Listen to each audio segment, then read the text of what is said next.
Donc bonsoir à toutes et à tous. Donc je vous propose de démarrer ce conseil municipal du 25 novembre.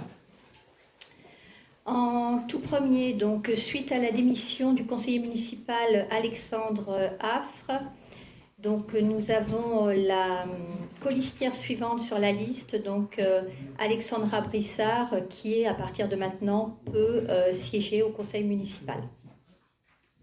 Vous avez donc sur table pour les conseillers municipaux donc un document avec le nouvel ordre, le nouveau tableau du conseil municipal. Aujourd'hui, nous avons un certain nombre de pouvoirs. Alors, avant de les lister, est-ce que quelqu'un est volontaire pour être secrétaire de séance? Patrick Schillinger? Si tout le monde en est d'accord, donc merci Patrick. Tu seras secrétaire de séance aujourd'hui. Donc, on a un certain nombre de pouvoirs. Donc, Alexandra Brissard à Barbara Delon. Barbara, tu es présente, c'est bon. Alexandra Bellini, alors à Virginie Fleuriel, qui devrait arriver, je pense. Pierrette de Noyel à Régis Ménigoz. Et Frédéric Romero à Mariem Lydia Movaili. Le premier point qui concerne le PV du conseil municipal du 30 septembre 2024, il vous sera envoyé pour le conseil municipal de décembre. Il est en finalisation de rédaction du fait des congés de certains agents. Donc, merci Virginie. Et donc, tu as un pouvoir d'Alexandra Bellini. Donc, le point suivant à l'ordre du jour est la décision modificative numéro 3 sur l'exercice 2024 et je donne la parole à Gisèle Henry. Oui, bonjour. Dans le cas des exercices budgétaires, il est nécessaire d'effectuer des ajustements budgétaires. Donc, nous avons déjà voté 2 ajustements budgétaires à travers la DM1 et la DM2. Nous allons avoir la nécessité de voter une 3e décision modificative. En section de fonctionnement, nous aurons 39 000 € qui s'inscrivent dans des transferts de comptes avec notamment une régularisation pour l'école de musique liée à des frais de 2023. Également un abonnement pour remettre de l'intelligence artificielle dans notre site web chat pour répondre aux questions. Et nous avons une reprise de provision sur le gros entretien pour 39 000 €. En section investissement. Donc la section investissement, nous avons anticipé sur le pôle médical un certain nombre de dépenses. Donc, ce n'est pas des frais supplémentaires, mais c'est de l'anticipation. Donc, on aura une dépense de 881 090 € qui va nécessiter de prendre 341 000 € sur la réserve, 341 030,09 pour être précis. Et en face, nous avons des recettes. Alors, je vais donner les principales. Nous avons eu des subventions de VEA pour l'acquisition du pôle santé pour 300 000 € et du département pour la réhabilitation de la ferme du Pré pour 180 000 €. Et après, nous avons eu diverses subventions sur les investissements que nous avons effectués. Donc, nous aurons une DM3 en investissement à hauteur de 545 560 €. Merci Gisèle. Donc sur la partie investissement, pour préciser, puisque le montant est conséquent, en fait au niveau du pôle médical, on pensait que l'avancement serait un petit peu plus décalé dans le temps et qu'une partie des dépenses et des appels de fonds serait sur début 2025. Or il se trouve que les travaux avancent particulièrement bien, ce qui fait que l'appel de fonds suivant doit avoir lieu sur 2024. Et les montants de subventions qui ont été cités, je pense pour les élus que vous l'avez noté, c'est partiel, c'est proportionnel en fait à l'avancement, aussi bien sur la partie pôle santé que sur la partie réhabilitation de la ferme du Pré. Donc sur cette décision modificative numéro 3, est-ce que quelqu'un a des remarques ou souhaite intervenir? Quelqu'un est contre? S'abstient? Adopté à l'unanimité. Je vous remercie. Le point suivant concerne la constitution et reprise de prévisions pour risque pour l'année 2024. Oui, Donc nous avions une prévision de 2 000 euros pour risque sur 2024 et nous allons faire une reprise de provision. Donc nous allons reprendre partiellement la provision pour risque d'impayé pour un montant de 898 euros et nous n'allons pas constituer de nouvelles provisions pour risque d'impayé puisque le montant qui nous reste suffit à hauteur de 1102 euros. Ce point, y a-t-il des remarques? Opposition, abstention, adopté à l'unanimité. Nous passons ensuite à la reprise de provision pour gros entretien.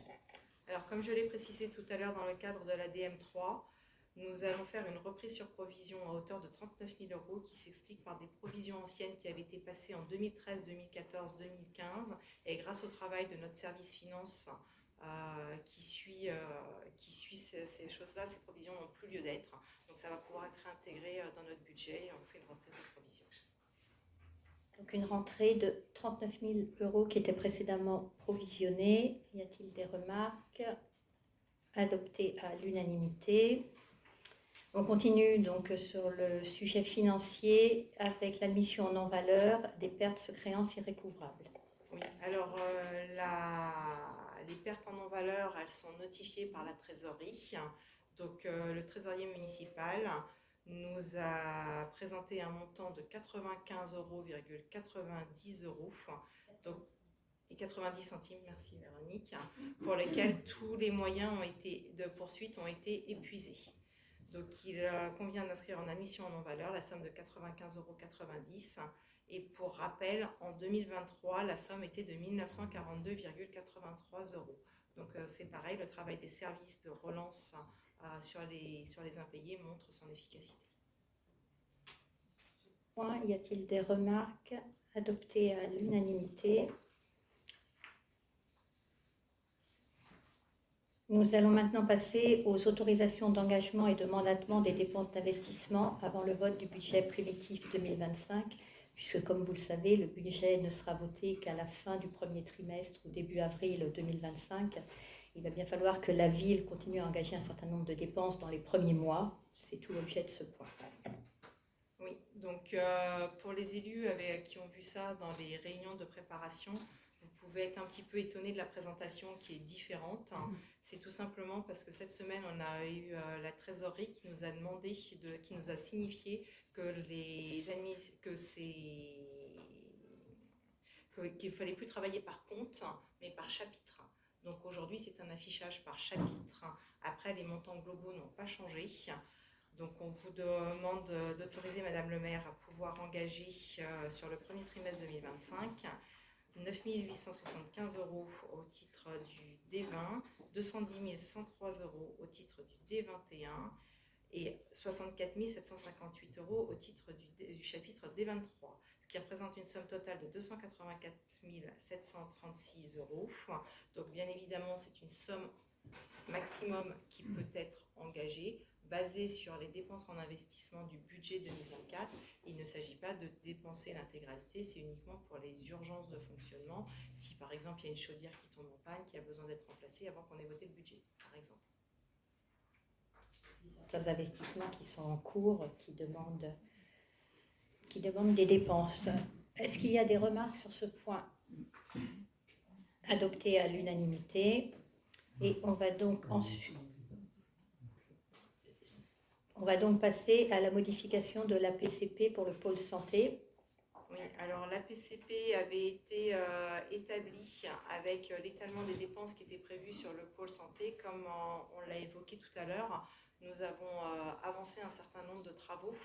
Donc nous allons terminer une année plus tôt. Donc c'est la même somme qui est étalée différemment. Nous avions initialement prévu un montant d'APCP de 1 139 000 euros, avec 1 873 000 en dépenses et 734 000 euros en recettes. Une répartition en prenant la somme dépenses-recettes de 507 000 euros sur 2024, 142 000 euros sur 2025, 604 000 euros sur 2026 et moins 114 000 € sur 2027. Donc, c'est tout simplement parce qu'il y a des recettes aussi qui sont liées. C'est pour ça que vous voyez, nous sommes négatifs en 2027. Donc, avec la modification, nous allons avoir sur 2024, 1 088 000, moins 304 000 en 2025 et moins 320 000 en 2026.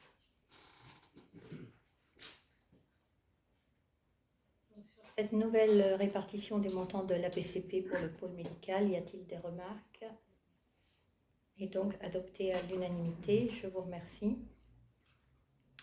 Donc le point suivant, le point 8, donc, concerne une demande que nous avons reçue d'un médecin généraliste qui souhaite s'installer en ville et acquérir son cabinet de consultation. Donc, comme vous le savez, au sein du pôle médical, qui au total fait un peu plus de 1800 m², nous aurons un centre de radiologie échographie, une autre pharmacie, un laboratoire d'analyse médicale, et ensuite près de 500 m², donc, de cabinets médicaux, dont la ville s'est portée acquéreur de 320 m². La ville a souhaité se porter acquéreur afin de s'assurer que ce soit bien des médecins généralistes qui viennent s'y installer. Donc, ce médecin souhaitant acquérir son cabinet, nous lui avons proposé donc de l'acheter sur la partie ville, puisque tous les autres cabinets, la petite partie qui était à la vente a déjà été vendue.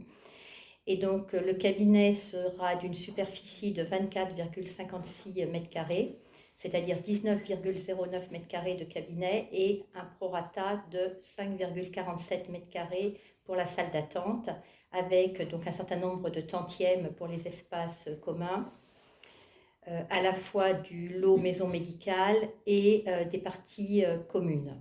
Donc cet achat sera d'un montant de 187 650 € TTC, plus environ 1 676 € au prorata de frais pour les actes géomètres et le dépôt des pièces. Ces montants sont calculés exactement sur la base du prix auquel la ville avait acheté donc, ces mètres carrés dans le pôle médical. Donc, ce qui vous est demandé ici, c'est de m'autoriser à signer la promesse de vente à ce médecin. Donc, sachant que le médecin deviendra propriétaire à partir du moment où la ville elle-même sera propriétaire du pôle médical, ce qui est prévu sur septembre, puisque nous sommes en acquisition en VFA, hein, au fur et à mesure de l'achèvement. Voilà. Est-ce que sur ce point, il y a des remarques? Non. Adopté à l'unanimité, je vous remercie. Et comme je vous l'avais indiqué également lors de la plénière, donc nous avons eu également confirmation que nous allons avoir dans cette partie pôle médical 2 pièces et demie pour des soins non programmés, en fait, c'est-à-dire des médecins qui prennent également sans rendez-vous, en plus des différents médecins généralistes qui vont s'y installer, et ORL et autres professionnels de santé. Donc le point suivant concerne le devenir de l'école Simone Veil. Donc, comme vous le savez, la ville de Magny-le-Hongre connaît une baisse drastique des effectifs. Et donc, nous avons mis en forme ces différents éléments que Marina va vous présenter. Donc, normalement, on va pouvoir les projeter, qui nous amènent à nous interroger sur le devenir de l'école.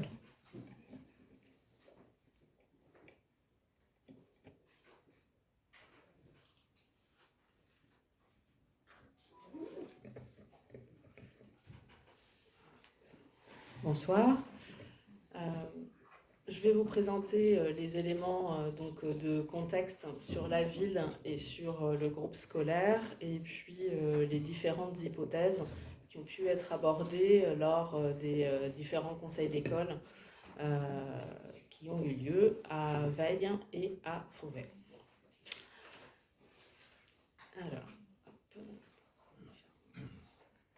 Alors, au niveau de la ville, donc on a 3 groupes scolaires qui ont une capacité de chacun de 16 classes. Les Semailles, Tabarly et Fauvet, et Simone Veil qui a une capacité de 6 classes. Donc qui aujourd'hui sont occupés par 35 classes scolaires et il y a 4 salles occupées par le centre de loisirs au sein du groupe scolaire Tabary. Ensuite, un point sur l'évolution globale des effectifs sur la ville. Donc, vous avez un graphique qui va de l'année scolaire 2016-2017 à celle d'aujourd'hui, donc 2024-2025. Sur ce graphique, donc il y a une ligne bleue, ce sont les effectifs totaux, et puis on a la ligne verte, ce sont les élémentaires, et la ligne orange, les maternelles. Donc, on a constaté de manière régulière 4 à 5% de baisse par an depuis 2016. Et cette baisse s'est accélérée cette année, puisqu'en fait, on a eu 9% de baisse sur les effectifs globaux de la ville en 2024. Ce qui a amené effectivement à la fermeture de 3 classes à la rentrée 2024. Au global, cela équivaut à moins 36% d'effectifs en 8 ans. Aujourd'hui, nous avons scolarisé dans nos écoles 85 petites sections et 147 CM2. Ça fait un écart de 62 élèves. Donc clairement, la baisse va se poursuivre sur l'année prochaine avec très probablement, par rapport à ces chiffres-là et aux effectifs des différentes écoles, on estime à 3 classes qu'on va perdre de nouveau. Donc si on extrapole les 85 petites sections que nous avons aujourd'hui, sans avoir aucune certitude que nous aurons ce chiffre-là de petites sections dans les années à venir, mais si on l'extrapole sur 8 niveaux, de la maternelle jusqu'au CM2, ça correspond à 680 élèves. Donc on pourrait atteindre un plancher en dessous de 700 élèves si on stabilise avec chaque niveau qui a 85 élèves autour de l'année scolaire 2030-2031, mais ça peut nous arriver plus tôt. Voilà pour les effectifs. Les causes de cette baisse, on identifie plusieurs causes. La première, l'urbanisation arrive à sa fin, avec un rythme annuel de livraison immobilière qui est passé de 200 logements il y a 20 ans à environ une moyenne de 50 annuels aujourd'hui. Et il reste environ 400 logements à réaliser sur les 6 ou 7 prochaines années. Un taux de natalité en baisse, donc 120 naissances par an il y a 10 ans et aujourd'hui 75. Alors sur l'année 2024, on sera peut-être en dessous des 75. Au niveau national, on observe aussi cette baisse-là, puisque la natalité au niveau national, elle baisse de 6,6%. Et sur Magny, elle a baissé de 9%. La faible rotation des familles occupantes, c'est un point qu'on connaît tous. Donc aujourd'hui, il touche les logements collectifs, tout comme les maisons individuelles. Et donc l'apport principal de nouveaux élèves se fait majoritairement grâce aux nouvelles constructions. Le coût du logement à Magny-Longres qui est peu favorable aux jeunes familles, ça on s'en rend compte. On se rend compte notamment qu'à l'arrivée d'un enfant ou d'un enfant supplémentaire, l'achat d'une pièce en plus rend parfois obligatoire le fait de quitter la ville. Donc on s'en rend compte entre les naissances et la crèche, ou entre la crèche et les écoles. Alors, ça semble peut-être marginal, mais ça a quand même son impact, la transformation d'un certain nombre de logements qui étaient à usage d'habitation, qui sont devenus des locations saisonnières. Donc aujourd'hui, on a 80 logements qui sont en location saisonnière, dont 40 à 100% du temps en location saisonnière, ce qui équivaut quasiment à une classe entière d'enfants d'âge primaire, si on extrapole sur un ratio habituel de nombre d'enfants par logement qui sont d'âge primaire. La sectorisation scolaire de la commune, donc la carte maternelle est différente de la carte élémentaire, comme vous le savez. Les secteurs Semaille et Tabary couvrent un rayon d'environ 800 mètres. Le secteur du groupe scolaire Veille, un rayon d'environ 500 mètres. Et le groupe scolaire Fauvet couvre un rayon d'environ 1000 mètres pour les élèves de maternelle et 500 pour les élémentaires.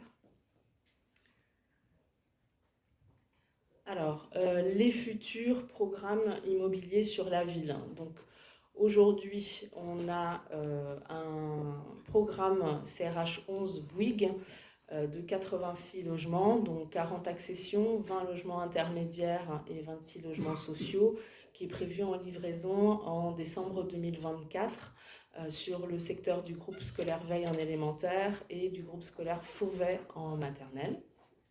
Donc les livraisons des logements en accession sont prévues à partir de décembre 2024. Ensuite, dans 2 ans et dans 2 ou 3 ans, nous avons 2 petits programmes dans le secteur du groupe scolaire Les Semailles, aux 40 rue de l'Abîme et aux 32 rue de Paris, pour 45 et 24 logements. D'accord. Puis le programme Livinx, dont vous avez vu la bulle de vente qui s'est installée il n'y a pas longtemps, de 72 logements qui est prévu pour une livraison au mieux dans 3 ans, donc année 2028, c'est ce qu'on nous dit, qui aujourd'hui correspond au secteur Veille en élémentaire et Fauvet en maternelle. Les CRH 14 et 15, respectivement de 46 et 58 logements, qui sont prévus pour une livraison dans 5 ans environ, donc même secteur.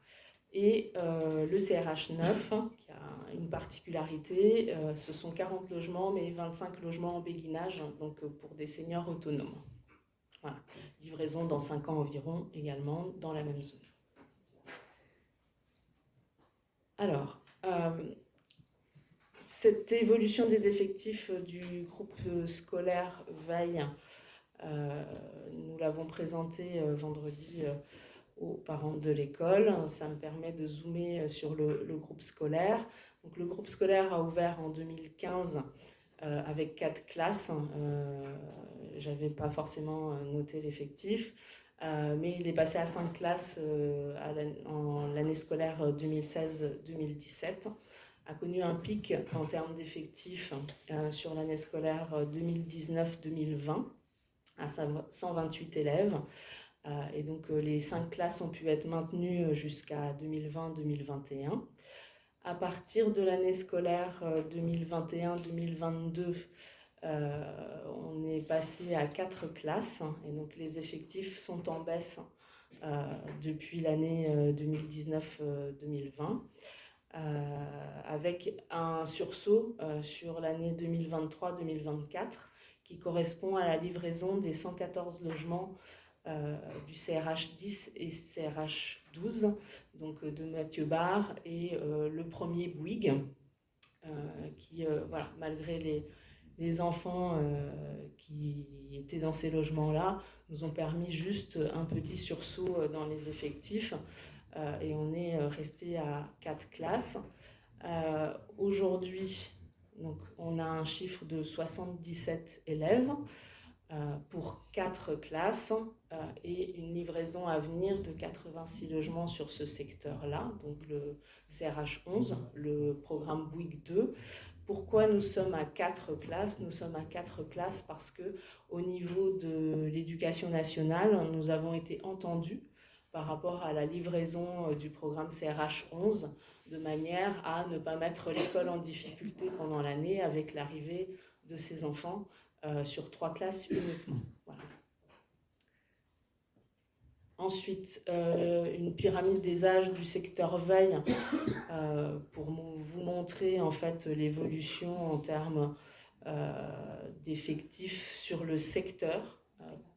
La répartition d'effectifs sur le secteur, ça n'est pas l'école, c'est bien le secteur. Donc c'est pour ça qu'on a des petits, moyens, grands. J'ai pas modifié depuis vendredi, mais les moyennes sections sont 11, donc ça vous donne une idée. On est sur 20, 11, 20, et après je sais plus exactement, mais une vingtaine, voilà, globalement.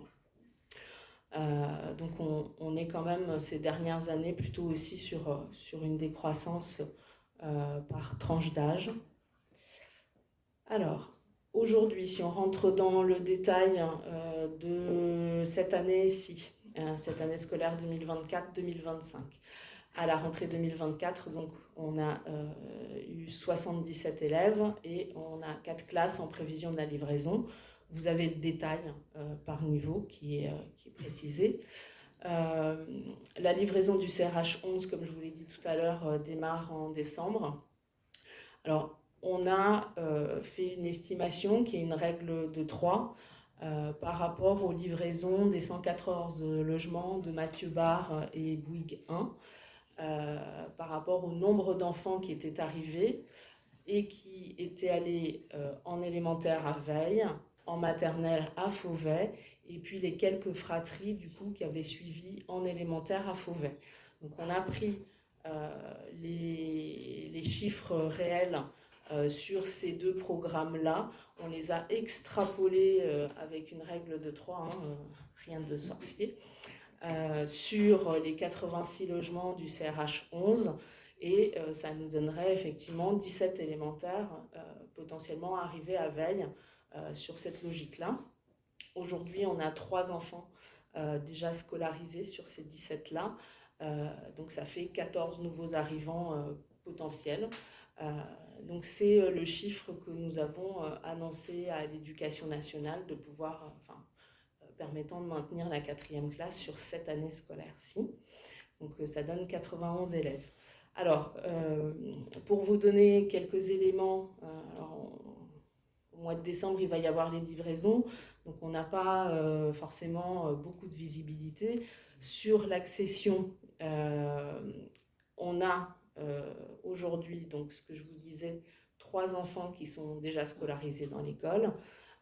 Dans les fichiers que le promoteur avait partagés avec nous, on était censé avoir 6 enfants d'âge élémentaire. Aujourd'hui, on ne les a pas, on n'a que les 3. Il n'y a pas d'autre dossier d'inscription qui a été déposé par des familles, malgré que la livraison soit vraiment très bientôt, entre le 15 et le 20 décembre. Donc la livraison arrive et on n'a pas d'autre dossier d'inscription à part ces 3 enfants que les familles ont scolarisés dès le mois de septembre. Sur les logements intermédiaires, ce sont 20 logements qui seront attribués par la ville. Et sur les dossiers de candidature, puisque nous ne savons évidemment pas qui aura l'attribution de ces 20 logements, mais sur les dossiers de candidature, on peut estimer à peu près 5 enfants d'âge élémentaire sur ces dossiers-là. Donc là, on est à 3 plus 5, 8. Et on n'a pas d'informations sur les 26 logements qui seront des logements sociaux. Il y a 11 plus grands logements, 9 4 pièces et 2 5 pièces. Mais l'attribution ne se fera certainement pas avant janvier-février de l'année prochaine. Voilà. Voilà ce que je pouvais vous dire par rapport à la situation aujourd'hui.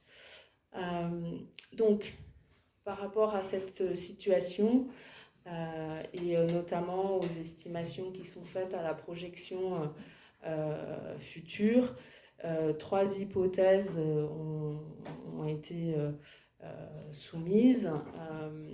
La première, c'est de poursuivre le groupe scolaire avec sa sectorisation actuelle et donc voilà, ne faire aucune modification à la carte scolaire ni au groupe scolaire. La deuxième hypothèse, de regrouper le groupe scolaire avec le groupe scolaire Fauvet dans les locaux du groupe scolaire Fauvet. Et la troisième, celle de créer une école maternelle au groupe scolaire Fauvet et transformer donc le groupe scolaire en école primaire. Donc c'est une proposition qui a été soumise par les représentants de parents d'élèves pendant les vacances de la Toussaint et que nous avons donc pris en compte. Alors, si je rentre dans le détail de chacune de ces hypothèses. La première, donc, c'est poursuivre le groupe scolaire avec sectorisation actuelle. Donc à la rentrée 2025, il y aura 26 élèves de CM2 qui quittent l'école et 13 CP qui arrivent. Alors, il y a en fait sur le secteur 20 grandes sections, mais sur ces 20 grandes sections, il y a 7 enfants qui ont une fratrie dans une autre école, donc essentiellement à Fauvet. Et donc, de façon à être au plus juste, on estime donc 13 CP. Donc 26 élèves qui partent, 13 CP qui arrivent, et on a récupéré 14 enfants, donc ça nous fait juste 14 enfants du CRH 11, pardon, et donc ça nous fait juste plus 1. Donc ce qui nous donne un prévisionnel de 78 enfants pour 3 classes potentiellement, puisqu'à ce niveau-là d'effectifs, ça correspond à 3 classes. Sur la rentrée 2026, l'effectif devrait se maintenir au même niveau environ, ce qui correspond à avoir 3 classes également. Sur la rentrée 2027, alors cette année 2027, année scolaire 2027-2028, ici je pars d'une hypothèse favorable par rapport à la livraison du programme Livinx qui est prévu pour 2028, en imaginant que ce programme pourrait être livré au début de l'année 2028, puisqu'on est bien d'accord. 2028, ouais. Et qui donc impacterait l'année 2027-2028. On sait bien que si jamais ce programme est livré, on va dire au-delà de mars-avril, les familles, si elles sont dans le coin, ne feront pas forcément l'effort de sectoriser, enfin de scolariser, leurs enfants sur l'école dans laquelle elles arrivent au plus près. Donc il est possible, si en fonction du décalage de ce programme, que cela n'affecte que l'année scolaire 2028-2029. Mais voilà, là je pars d'une hypothèse positive. Et donc dans ce cadre-là, si le programme Livinx arrive effectivement début 2028, on aura un prévisionnel de 105 élèves, ce qui permettrait à l'école de remonter à 4 classes. Donc, de toute façon, on est sur cette logique-là. Voilà. Ensuite, l'hypothèse suivante serait celle de regrouper le groupe scolaire Veille avec le groupe scolaire Fauvet dans les locaux du groupe scolaire Fauvet. Pourquoi Fauvet ? Pour plusieurs raisons. Déjà, c'est effectivement le groupe scolaire le plus proche géographiquement du groupe scolaire Veille. Première motivation. Deuxièmement, les enfants connaissent cet établissement-là, puisqu'ils y font pour la grande majorité leur classe de maternelle. Et pour ceux qui vont au centre de loisirs, les mercredis, c'est le centre de loisirs de Fauvet qu'ils fréquentent les mercredis. Et par ailleurs, d'une façon malheureuse, étant donné la situation globale sur la ville, ce groupe scolaire est en mesure d'accueillir l'intégralité des élèves du groupe scolaire Veille. Donc on ne serait pas d'obligation de les envoyer sur différents groupes scolaires. Ils peuvent tous aller dans un seul et même groupe scolaire. Alors, en cas de regroupement du groupe scolaire Veille avec le groupe scolaire Fauvet, donc on a les 78 élémentaires du groupe scolaire Veille qu'on a vu tout à l'heure.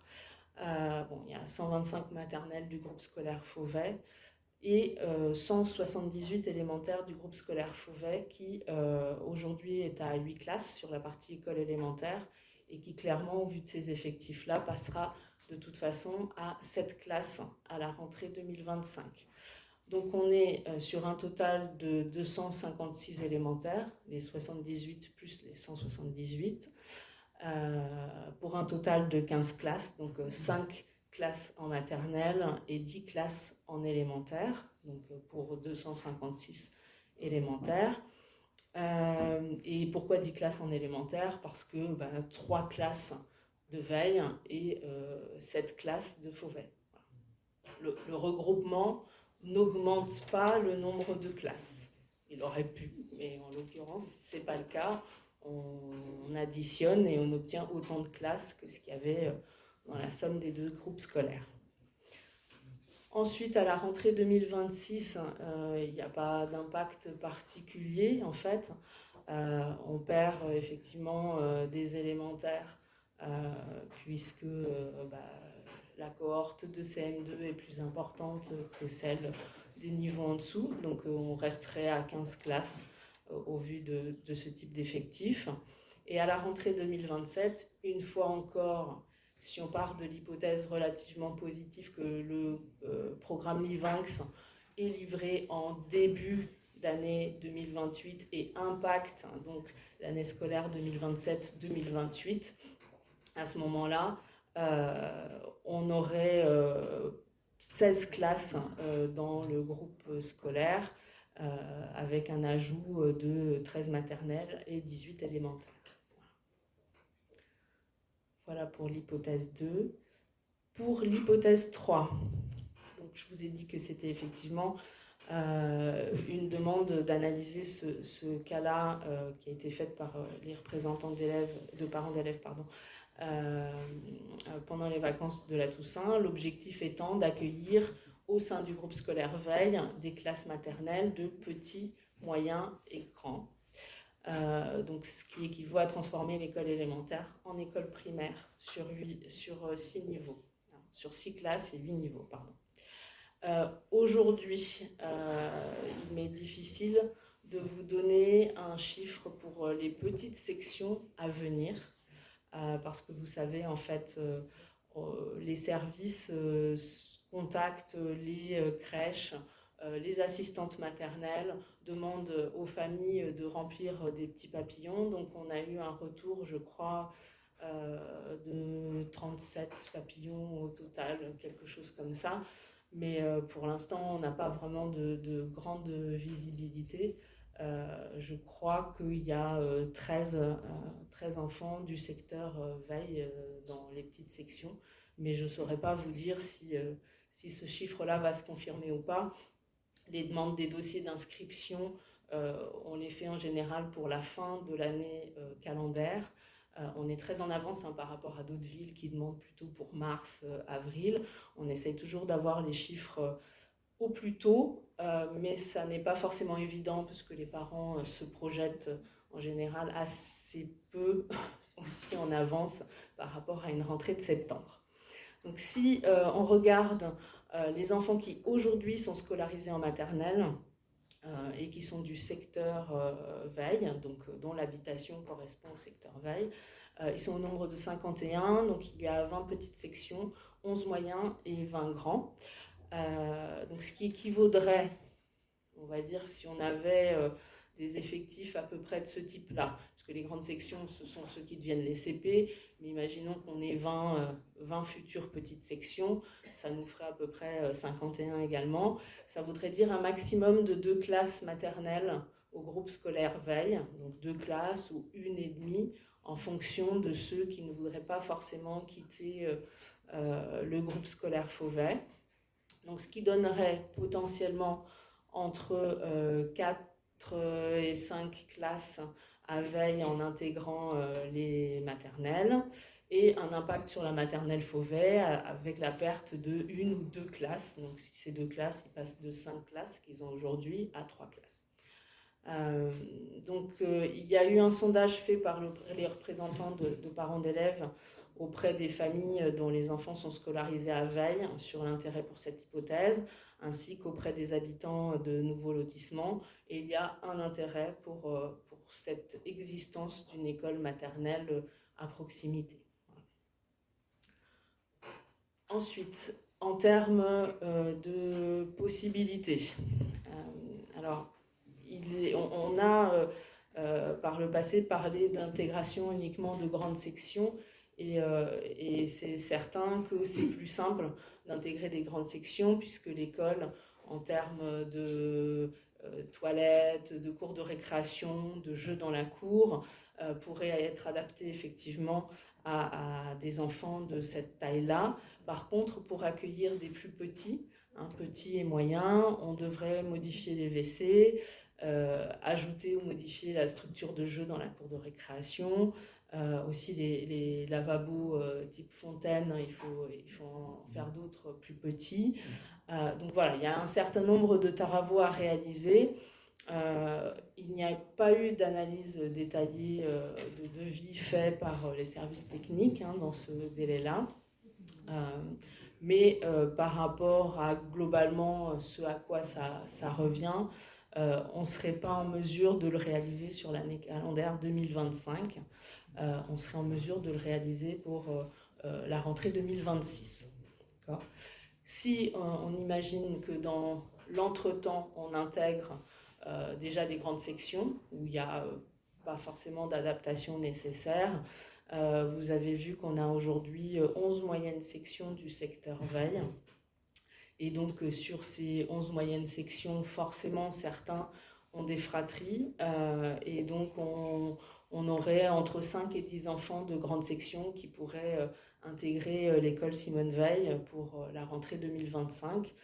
Alors, cela pourrait permettre de rester à 4 classes, pas forcément parce que ça fait pas beaucoup d'enfants, et en tout cas, ça ferait à coup sûr une classe maternelle élémentaire. Alors, le niveau, c'est pas à nous de le dire, puisque les structures pédagogiques sont de la responsabilité de l'éducation nationale, mais 5 à 10 enfants seraient forcément dans une classe avec d'autres enfants d'élémentaire. Mais voilà, intégrer des grandes sections, ça nous permettrait de connaître, pendant une année, de connaître le réel des enfants des logements sociaux du CRH 11 et d'analyser les comportements des parents au réel, hein, c'est-à-dire qui ferait le pari de mettre son enfant à veille ou qui ferait le pari de le laisser plutôt à Fauvet. Voilà, je suis arrivée au bout de la présentation des différents éléments sur ces 3 hypothèses. Merci beaucoup Marina pour ce travail extrêmement conséquent réalisé depuis la rentrée avec les services de la mairie. Donc éléments qui ont été présentés en une version, il y avait 3-4 slides de moi aux parents d'élèves élus de Simone Veil le 1er octobre dernier et qui avaient déjà été abordés lors du conseil d'école de juin dernier. Je vais en complément d'information donc vous lire les comptes rendus des premiers conseils d'école des 3 écoles potentiellement concernées par ces hypothèses, donc l'école Simone Veil, Fauvet maternelle et Fauvet élémentaire. Donc je vais vous lire les comptes rendus pour la partie avis des parents d'élèves élus et avis de l'équipe enseignante. Donc pour l'école Simone Veil, donc tous ces 3 conseils d'école se sont tenus début novembre, hein, après les vacances de la Toussaint. Donc sur l'école Simone Veil, l'avis des parents d'élèves élus. Les parents d'élèves élus du groupe scolaire Simone Veil réaffirment leur souhait de maintenir une école de proximité. Ils sont favorables à l'hypothèse 3, car ils estiment que ce secteur est un des plus dynamiques de la ville, en construction, avec des enfants arrivant chaque année. Pour eux, la présence de l'école Simone Veil fait partie des critères d'achat lors de l'installation dans ce secteur. Ils sont satisfaits des conditions d'accueil et d'enseignement et souhaitent les faire perdurer. Les parents rappellent que le secteur Simone Veil est étendu et que la fusion avec l'école de Fauvet éloignerait les élèves de leur école, obligeant les parents à prendre leur voiture. Pour certains parents non véhiculés, cela va représenter un réel obstacle. Si cet accueil de maternelle n'est pas retenu, ils sont prêts à accepter les 2 ans de transition de l'hypothèse 1 pour revenir à 4 classes en élémentaire dès 2027. L'avis de l'équipe enseignante à Simone Veil. Pour l'équipe enseignante, l'hypothèse 1, avec un passage à 3 classes, ne serait pas favorable pour les conditions d'apprentissage.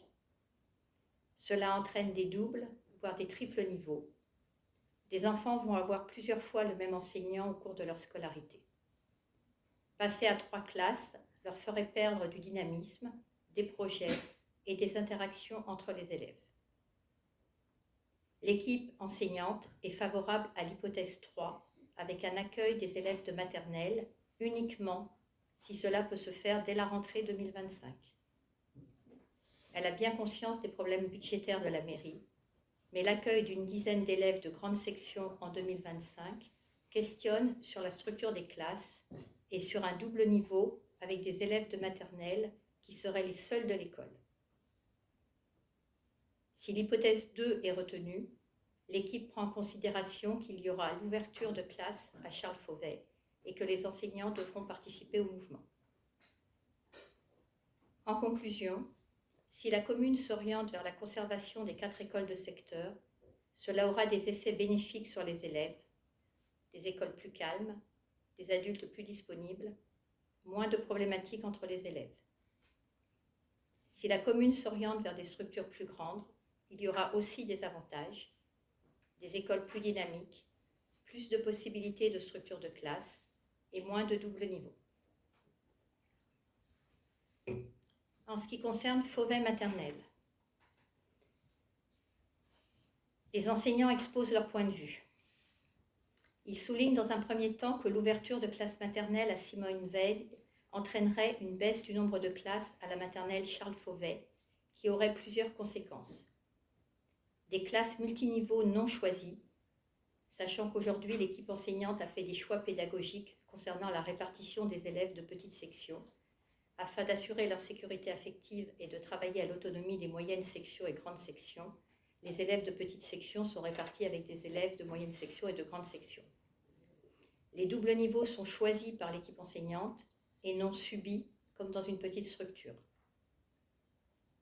Certains projets qui associent les familles, comme les expositions, les matinées jeux de société, les olympiades, ne seraient plus envisageables, faute de parents en nombre suffisant pour accompagner.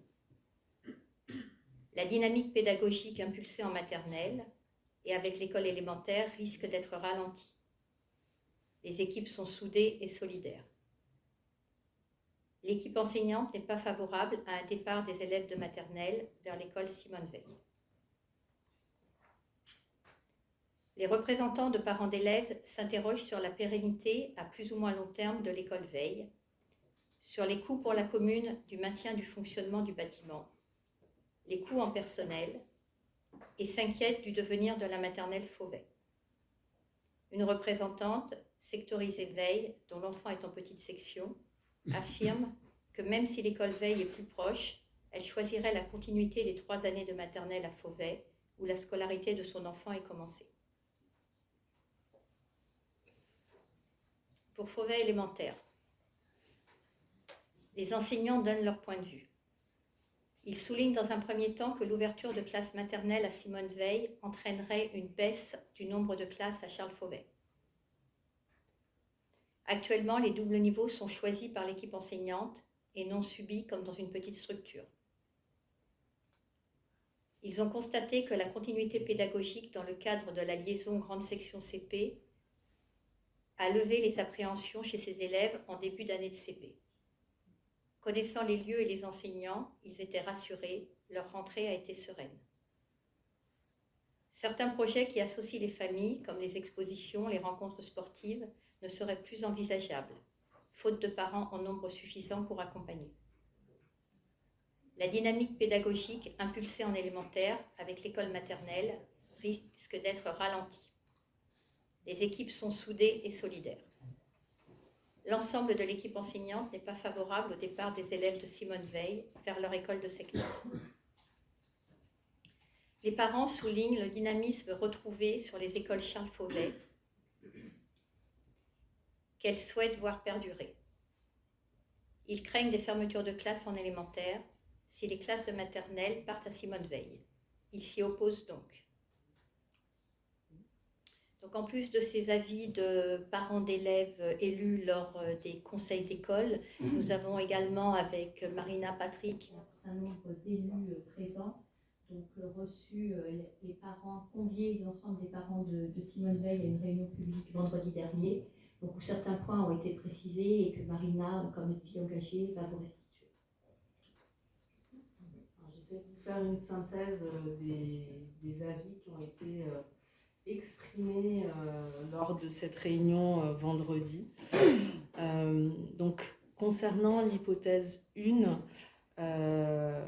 les présents étaient favorables à cette hypothèse, mais uniquement de manière temporaire, donc soit le temps de connaître les effectifs réels des élèves apportés par la livraison du CRH 11, en reportant l'étude du sujet à dans un an, soit le temps que les classes maternelles du secteur puissent être accueillies, donc l'hypothèse 3. Ensuite, ils sont défavorables à l'hypothèse 2, et ils sont favorables à l'hypothèse 3 pour permettre à tous les enfants du secteur d'être scolarisés au plus près de chez eux et éviter aussi les demandes de dérogation pour rapprochement de fratrie qui diminuent les effectifs de l'école. L'intégration progressive des niveaux de veille en commençant par les grandes sections est vue comme positive. Les présents indiquent qu'ils constatent dans les nouveaux programmes des naissances, une dizaine de naissances, qui sont des éléments qu'ils estiment encourageants. Et tous insistent sur le fait que le secteur est celui qui aura le plus de livraisons dans les années à venir, ce qui en soi, pour eux, suffit à justifier de maintenir l'école pour ses futurs habitants. Voilà. Donc après, il y avait d'autres propositions qui étaient faites, mais elles sortent du cadre des différentes hypothèses qui sont exposées là. Donc je souhaitais vous faire une restitution par rapport à ces éléments-là. Merci. Donc lorsqu'il y a un projet de fermeture d'école, une étude d'impact doit être rédigée et envoyée à la direction de l'éducation nationale, à la DAZEN et à la préfecture. Donc l'étude d'impact analyse l'objet et le contenu du projet, ses conséquences économiques et sociales. Donc cette étude d'impact que nous avons rédigée a repris en fait le PowerPoint que Marina Renucci a présenté en y ajoutant les conséquences au niveau du personnel qui de toute façon au niveau de la ville retrouverait un emploi dans une école de proximité. Les avis des différents conseils d'école, donc des 3 conseils d'école, ont également été envoyés. Donc, tous ces éléments ont été envoyés à l'inspection de l'éducation nationale, sachant que l'inspectrice de l'éducation nationale était présente lors des 3 conseils d'école. L'IEN communique ensuite le rapport sur l'étude d'impact et les PV des conseils d'école au préfet. Après avoir recueilli l'étude d'impact adressée par le directeur académique, le préfet rend ensuite un avis écrit à la commune. Je vais donc vous communiquer l'avis que nous avons reçu de la préfecture. Par mail du 15 novembre 2024, vous avez sollicité mon avis conformément aux dispositions de l'article L 2121-30 du Code général des collectivités territoriales quant à la fermeture de l'école élémentaire Simone Veil à Magny-le-Hongre. Après consultation de la direction des services départementaux de l'éducation nationale, je vous informe que j'émets un avis favorable à cette demande compte tenu des incidences positives en termes pédagogiques, financiers et organisationnels. Les services de la direction des relations avec les collectivités locales restent à votre disposition pour toute information complémentaire. Voilà. Je pense qu'en toute transparence, nous vous avons partagé tous les éléments dont nous disposons. Nous avons travaillé toutes les hypothèses qui nous ont été demandées. Et donc, par rapport à ces éléments, eh bien, il faut se positionner sur le devenir de l'école. Donc, je ne sais pas si certains élus présents souhaitent s'exprimer sur ce sujet. Juste rajouter quelques points. D'abord, merci pour le travail et tout le travail qui a été fait. Moi, après écoute active, notamment des comptes rendus, des études qui ont été menées, après écoute des parents qui se sont déplacés vendredi soir, et après lecture aussi des éléments du préfet qui met en première position l'intérêt pédagogique. Quelques éléments simples. Quand dans une école il y a moins de classes qu'il y a de niveaux, nécessairement ça crée déjà des conditions moins favorables. Quand on n'a que 3 classes pour 5 niveaux, c'est obligatoirement des doubles niveaux, voire plus selon les structures d'âge. On n'a pas le choix. Il n'y a que 3 classes. Ça, c'est factuel. Lorsqu'un enseignant est absent, il n'est pas nécessairement remplacé le jour même. S'il faut répartir une classe sur 2 classes, c'est potentiellement pendant un jour ou plus, 35 élèves, voire plus, 3 niveaux, 4 niveaux. Les conditions d'enseignement pour l'enseignant avec 4 niveaux dans une classe de 35, voire plus, et les conditions d'apprentissage des élèves dans ce type de situation ne sont pas favorables. Ensuite, il y a un point qui n'est pas négligeable, je pense qu'il faut l'avoir en tête, c'est que le travail administratif d'une direction d'école n'est pas neutre. Les responsabilités d'un directeur d'école ne sont pas neutres non plus. Dans une école à 3, il n'y a plus de décharge. Ça veut dire que le temps qu'il doit consacrer à la direction de son école, c'est sur son temps personnel. C'est au détriment du temps pédagogique. Préparer les cours, corriger les copies, organiser sa classe. Ça, c'est factuel. Voilà. Moi, je ne souhaite pas que dans la commune, il y ait une école qui soit moins favorisée que les autres. Donc je pense qu'une école à 3, c'est moins favorable, ça donne moins de possibilités qu'une école avec plus de classes. Voilà, c'était simplement un complément que je voulais ajouter. Je remercie pour tout le travail.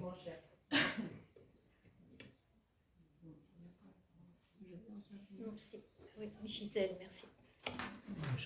J'entends les remarques sur le financier. Donc, moi, comme vous l'avez compris, à travers les points que j'ai exposés tout à l'heure, je suis déléguée aux finances. Donc, bien sûr, il y a un aspect financier. Aujourd'hui, quand on voit la baisse du nombre de classes, garder un groupe scolaire avec les coûts de fonctionnement que ça représente, ça ne paraît pas tout à fait raisonnable, alors qu'on cherche des économies sur chaque euro. D'autant plus qu'il faudrait faire des aménagements évalués très très rapidement de l'ordre d'au moins 50 000 euros pour pouvoir accueillir des petites et des moyennes sections. Mais ce n'est pas que ça en fait. Moi aujourd'hui, si je vais dans le sens d'une fermeture d'école, ce n'est pas que les aspects financiers. Dans le cadre d'une mairie, on doit du service au public. Et pour toutes les raisons qui ont été exposées par M. Schlinger, je vais me rapprocher de cet avis et pas uniquement pour l'avis financier. Parce qu'effectivement, d'avoir des triples niveaux dans tous les sens, pour moi, ça ne me paraît pas raisonnable pour les enfants. Vous êtes enseignante ? Je ne suis pas enseignante, mais je vous donne juste un avis personnel. Attention, il n'y a pas d'échange. Enfin, les délibérations sont publiques, les échanges sont publics, mais il n'y a pas d'échange. Après, on peut entendre et on peut répondre, évidemment. Mais après, moi, je raisonne aussi à l'échelle d'une commune. Je vois l'impact que ça représente sur les autres écoles. Donc aujourd'hui, si jamais on ouvrait des maternelles à Simone Veil, ça veut dire qu'on met en fragilité d'autres groupes scolaires. On en met en fragilité plusieurs. Donc voilà, moi je vous ai exposé mon point de vue.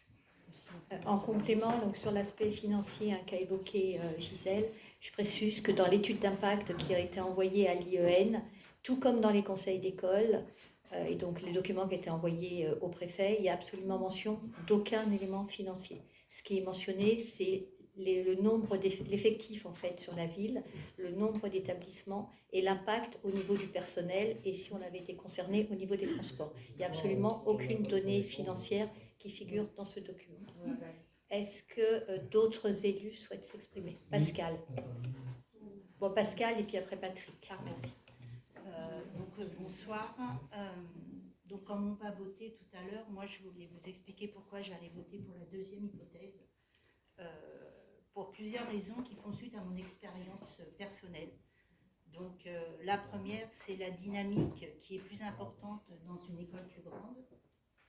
La deuxième, c'est être dans une classe avec un plus grand nombre d'élèves favorise les liens sociaux. Et en dernier point, je dirais que les élèves de CM2 sont mieux préparés au collège avec un environnement scolaire qui est plus réaliste. Voilà. Merci Pascal. Patrick Guérin, tu souhaites t'exprimer ? Oui, je vais juste rajouter quelques éléments financiers également, parce que ma collègue qui est juste à côté va parler, mais vous savez tous sans savoir qu'on a un nouveau gouvernement qui demande 5 milliards d'économies sur les collectivités locales. Donc le Sénat aujourd'hui est un peu de notre côté puisqu'il voudrait limiter cela à 2 milliards. Mais si ça reste 2 milliards, il y aura quand même beaucoup d'économies à trouver à l'échelle de la commune. Et ça va impacter toutes les communes de France. Ça, c'est uniquement pour la partie financière. Maintenant, effectivement, 40% de diminution d'enfants scolarisés en 10 ans, ça parle de soi-même. En 2014, nous avions 1324 élèves sur 4 classes qui en faisaient, si on répartit, c'est également, ça ferait 300, j'ai fait le calcul rapide, divisé par 4, 331 élèves par école. Aujourd'hui, 826, si on divise que par 3, on est déjà à 275. Et donc, je ne vous parle pas de la projection de 650 à par 3, on sera à 216. Donc, ça continue. La décroissance de natalité est française est de 6% aujourd'hui. Ça préoccupe beaucoup de monde, les écoles, mais également toute la population pour d'autres secteurs. Voilà, donc, et après, tout a déjà été dit, je pense. Je laisse la parole au suivant. Myriam? Oui, bonsoir, c'est Mariam. Bonsoir à tous. Merci au public d'être là. Je n'ai pas souvent assisté à autant de mobilisations lors d'un conseil municipal et je félicite et remercie nos administrés qui manifestent avec courage, détermination et respect. Je pense qu'il est indispensable que notre ville maintienne une harmonie non seulement dans ses services mais aussi dans ses fonctionnements, mais avant tout dans le dialogue et la transparence. Je ne sais pas si de votre point de vue vous arrivez à lire ce qui est écrit sur leur pancarte, mais c'est intéressant. Avez-vous seulement pris en compte la mobilisation des parents et des enseignants? Avez-vous pris le temps de lire et tenter de comprendre la raison qui les amène ici, à siéger avec des messages profondément humains? Madame le maire, je vous ai entendu dire que vous n'y connaissiez rien en pédagogie. Si, vendredi. Et j'étais présente. Et pourtant, c'est l'argument principal qui est mis en avant ici, pour justifier la fermeture d'une école pour laquelle vous vous êtes pourtant battu. Je vous invite aujourd'hui à poursuivre votre combat. Combat pour vos propres idées, pour votre propre souhait, à voir exister une école qui vous ressemble. Les autres arguments sont des supputations et statistiques sur des prévisions. Je note qu'aucune démarche n'a été faite pour budgéter l'hypothèse d'une création de maternelle à Veil. Je note également que les 3 établissements qui ont été interrogés n'en sont réellement que 2 groupes scolaires. Et c'est un élément de langage pour camoufler une réalité qui est autre. Celle de ne pas déranger et secouer l'école Tabarly.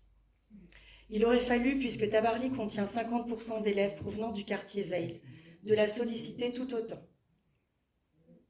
Les solliciter, devrais-je dire, puisqu'il y a là 2 écoles. 2 écoles supplémentaires, la maternelle, qui a 2 classes seulement aujourd'hui, et l'élémentaire. Je note que tous les chiffres n'apparaissent pas. Probablement pour faciliter et induire une certaine lecture attendue. Je précise mon propos. À la rentrée 2025, Tabarly aura une fermeture de classe qui nous amène à un taux d'occupation de 37,5%. Alors que Veil aurait proportionnellement un taux plus important avec 3 classes seulement, à savoir 50%. L'opération séduction qui a été abordée par le public lors de la réunion vendredi dernier est également à mes yeux une aberration. Si vous avez pu obtenir une migration vers Veil en faisant une campagne plutôt silencieuse, je pense que nous pourrions en obtenir une plus belle si cette opération venait être renouvelée avec une communication élargie. Vous avez parlé, monsieur Schillinger, de votre cas personnel avec votre fille, qui était il y a quelques années scolarisée à Veil et qui s'est retrouvée isolée à cause, soi-disant, de la petite taille de l'école. Je vais moi aussi parler de ma situation personnelle. Je suis maman de 4 enfants, dont 2 qui sont en section américaine et se retrouvent avec les mêmes professeurs durant 4 ans. Pour autant, les résultats scolaires ne sont pas impactés par cela. 799 sur 800 et 100 sur 100 respectivement pour le brevet et le brevet international, pour mon aînée l'an dernier. Elle a pourtant elle aussi vécu du harcèlement scolaire, de l'isolement, sans parler d'un contexte familial douloureux. Vos arguments de perte de dynamisme ne tiennent pas la route. Vous avez en face de vous des parents motivés, soucieux du bien-être et du devenir de leur enfant, tout comme vous à l'époque, monsieur Schillinger. Aujourd'hui, vous n'avez plus d'enfants scolarisés ici, le sujet est donc moins important. Mais nous avons été élus pour représenter nos habitants. Il est donc indispensable que l'avis des parents soit pris en compte. C'est non seulement une question d'éthique, mais aussi un devoir. En ce qui concerne mes 2 petits de 2 et 4 ans, que j'ai inscrits dans le privé, justement pour qu'ils puissent bénéficier d'une école à taille humaine, dans un cadre environnemental naturel et respectueux de la nature, si Veil devient dans un second temps une école maternelle et élémentaire, il est évident que mes enfants y seront inscrits. Je m'y engage. Vous pouvez donc compter 2 enfants supplémentaires dans vos prévisions 2026-2027. Je vous propose non seulement une réflexion, mais aussi une introspection pour vous questionner davantage, pour nous questionner davantage sur le pourquoi de cette transformation. Toutes les instances ont été informées, Mais l'instance principale que vous avez devant vous, à savoir les parents, n'a été informée que récemment. Et je trouve cela irrespectueux et inacceptable venant d'une municipalité qui se veut proche de ses habitants. La question financière n'était pas un sujet, n'est-ce pas ? Madame le maire, vous l'avez dit vendredi dernier. Donc, excusez-moi, Madame Henry, je pense que votre intervention n'est pas recevable, même si je suis pour la liberté de parole. Et concernant l'intervention de Monsieur Guérin, évidemment, il y a une baisse du taux de natalité. Personne ne dit le contraire.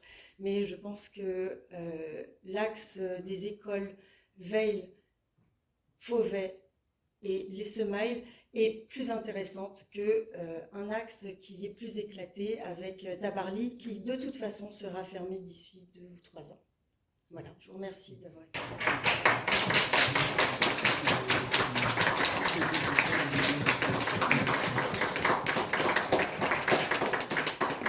Est-ce qu'il y a d'autres interventions? Alain. Alors, l'avantage de l'expérience, c'est que quand on a commencé à parler de cette école, j'étais là, avec Véronique et Bernard Noël. J'étais même bien placé puisque j'étais vice-président aux travaux à l'époque et aux équipements publics. Cette école, quand elle a été construite, on était effectivement dans une dynamique de population exponentielle, hein, puisque on avait le taux de natalité de l'Inde à l'époque, hein, juste derrière Bailly-Romainvilliers. Et effectivement, dans les prévisions, on se retrouvait avec beaucoup d'enfants à venir dans les années, et que 3 groupes scolaires, dont Fauvet qui venait juste d'ouvrir d'ailleurs au passage, et les perspectives n'étaient pas forcément florissantes.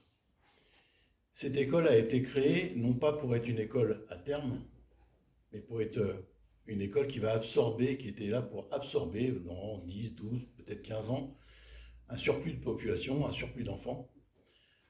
Et elle avait été créée justement avec un seul groupe scolaire, c'est-à-dire juste des primaires, parce qu'il n'y avait pas lieu, c'était vraiment l'important, c'était de pouvoir absorber ces enfants. Effectivement, à l'époque, on avait même estimé qu'il fallait des préfabriqués, et le SAN du Val d'Europe à l'époque faisait des très beaux préfabriqués d'ailleurs, au passage. Mais Véronique Flamand, qui était adjointe au scolaire à l'époque, s'est battue pour avoir un bâtiment en dur, avec l'idée de se dire que, quitte à avoir un joli bâtiment sur la commune, autant qu'il soit agréable pour les enfants qui y seraient quelques années, mais surtout qu'on puisse s'en servir pour autre chose derrière. Et moi, je pense qu'il ne faut pas regarder juste un groupe scolaire. J'ai, un peu comme Pascal Posé, indirectement via mon épouse, à l'époque, suivi les tribulations des parents d'élèves de Tabarly, de très très près. Ça m'a même valu quelques petites engueulades à la maison, d'ailleurs, au passage. Merci Pascal. Mais effectivement, il y avait déjà à l'époque des problématiques de baisse de population. Quand on voit qu'on a baissé quasiment de moitié en 10 ans le nombre d'enfants, ça donne le poumon de ce qu'est aujourd'hui Magny-Ombre. Mais aussi, on rappelle qu'on est en ville nouvelle, et comme toutes les villes nouvelles, hein, Saint-Quentin-Yvelines, Cergy-Pontoise, Melun-Sénard et compagnie, connaissent tous ce problématique de baisse de population. Avec en plus, nous, la crise Covid, la crise financière, immobilière, et j'en passe, qui sont arrivées. Alors, je pense qu'il faut le regarder au niveau de tous les groupes scolaires et voir ce qu'on peut faire pour remplir nos groupes scolaires correctement, pour avoir une dynamique pédagogique. Alors, Pascal serait plus à même à parler de ça que moi. Et je pense que plutôt que d'avoir des groupes scolaires qui vivotent avec parfois 12 classes dans un 16 classes, même moins à Éric Tabarly, ou une douzaine de classes, je crois, au Semailles, il me semble aussi, ou 15, j'ai vu. Et 3 classes ou 4 classes sur un groupe scolaire qui peut en compter 6, ben, je préfère avoir 3 groupes scolaires avec une belle dynamique et profiter de cet équipement public que l'on a sur la commune ben, pour avoir un beau projet associatif, culturel ou que sais-je. Voilà. Mais je rappelle que c'était un bâtiment qui n'était pas dévolu à être pérenne dans le temps. C'était ce qui avait été dit en 2010 ou 2011, je ne sais plus quand on avait lancé le truc. Et je pense qu'aujourd'hui, on arrive à peut-être avec un petit peu d'avance par rapport aux perspectives, mais à quelque chose qui est inéluctable, c'est-à-dire de récupérer ce bâtiment pour en faire autre chose et d'avoir 3 groupes scolaires dynamiques. Est-ce qu'il y a d'autres interventions qui sont demandées? Juste une chose. Oui, bonsoir à tous. Moi, je voulais juste quand même, on entend beaucoup de choses et je voulais juste quand même préciser une chose. Ce groupe scolaire, il a existé parce que Madame le maire ici présente s'est battue pour l'avoir. Sans Véronique, il n'y aurait pas eu de 4e groupe scolaire. Et ça, je crois que c'est quand même très important. Donc, c'est pas de gaieté de cœur que nous sommes là ce soir pour parler d'une éventuelle fermeture. Moi, je me souviens très bien parce que je m'étais occupé de l'inauguration de cette école. J'ai une très belle école, mais pour ma part, je pense qu'à 3 classes, il ne peut pas y avoir une dynamique nécessaire au bon enseignement dans l'école. Alors, je sais que vous êtes inquiets pour vos enfants, vous êtes inquiets, c'est tout à fait normal, mais sachez que la commune sera là pour vous aider à passer la transition. Ah ben, si ça vous fait rire, ben, je suis désolé. On n'est pas inquiets, on nous a fait descendre à Veille, on est à Fauvert, on nous demande de remonter à Fauvert. Laurent, je te remercie pour ton intervention. Est-ce que tu souhaites la compléter? Ou c'est bon? Non, C'est bon. Est-ce que d'autres personnes souhaitent intervenir? Attends, avant de redonner la parole, c'est en première intervention, on est bon. Donc Mariem à nouveau et Alain, c'est ça, tu voulais compléter?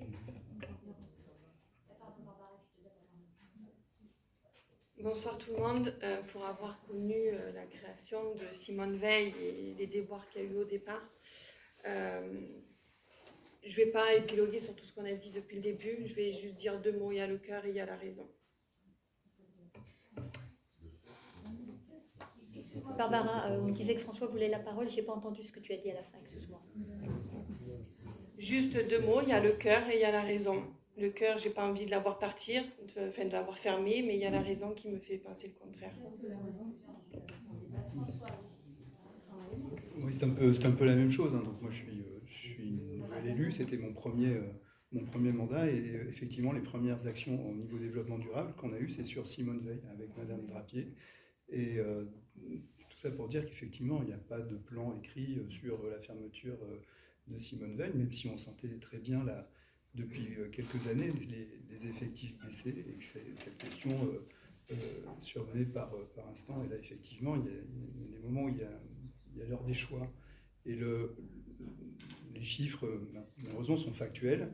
Je pense que les considérations économiques sont aussi importantes. Hein. On ne vit pas dans un monde où l'argent est magique et les temps qui vont arriver risquent d'être difficiles. Et enfin, je voudrais juste rajouter une chose suite au mail que l'association des parents d'élèves nous a fait parvenir. En fait, à Magny, tous les établissements scolaires sont de qualité. Il n'y a pas d'établissement moins bon. Je ne pense pas que Fauvet soit moins bon que Veil, que Tabarly soit meilleur que les Semailles. Il y a un niveau global. Je pense que tous les enseignants de tous ces établissements font le même boulot de la meilleure des façons possibles. Voilà, c'est tout ce que j'avais à dire. Si, ça a été Merci en filigrane. François Jacob. Et donc c'était en fait François Curuchet à qui je voulais donner la parole. Donc François Curuchet, je te cède la parole. Écoutez, moi je reprends l'avis, les différents avis, les différents commentaires qui ont été donnés par les élus, que ce soit Patrick Schillinger, Gisèle Henry, Pascal Posé, Alain Masson ou à l'instant François Jacob. On est sur plusieurs paramètres. D'une part, une baisse des effectifs constante au niveau national, mais également au niveau de la commune. Et donc, Simone Veil est particulièrement touchée par ces baisses d'effectifs. Il est clair qu'on ne pourra pas fonctionner avec 3 classes. Les projections qui ont été présentées par Marina Renci, dont je remercie également le travail conséquent qu'elle a apporté, le montre bien. D'autre part, une mairie s'occupe de l'ensemble des administrés, donc on est obligé de prendre en compte également l'avis des parents d'élèves de Charles Fauvet, qui sont opposés à l'idée de la création d'une maternelle à Simone Veil, ce qui les délaisserait d'enfants et qui toucherait le niveau pédagogique de l'école. Donc je suis tout à fait d'accord avec ce qu'a dit Alain Masson. Il est préférable d'avoir 3 établissements dynamiques sur la commune, plutôt que d'en avoir 3 et un quatrième qui soit défectueux. Et voilà. Donc pour des raisons économiques également, c'est sûr qu'aménager une école maternelle à Simone-Veil aurait un coût pour la commune, qui n'était pas du tout prévu. Voilà. Et pour terminer, je voulais dire que donc, nous avons une réunion plénière lundi dernier. Nous avons tous débattu. Nous avons parlé pendant 1h30 de ce point. C'est certes qu'il est très important, évidemment. L'avenir d'une école ne se décide pas en un claquement de doigts, effectivement. Mais il faut bien savoir que chacun a pu s'exprimer lors de cette réunion plénière, que ce soit le groupe majorité, les deux groupes de l'opposition. Donc c'est en étant avec un avis éclairé que les élus vont pouvoir voter, prendre leur décision dans quelques instants. Ce n'est pas une décision de Madame le maire uniquement, ce sera une décision de tous les élus ici présents. Je vous remercie. Je te remercie François pour ton intervention. Alors Virginie et après je crois Suzanne puis Bernard. Alors bonjour à tous, moi aussi j'entends très bien voilà, tout ce que vous faites remonter.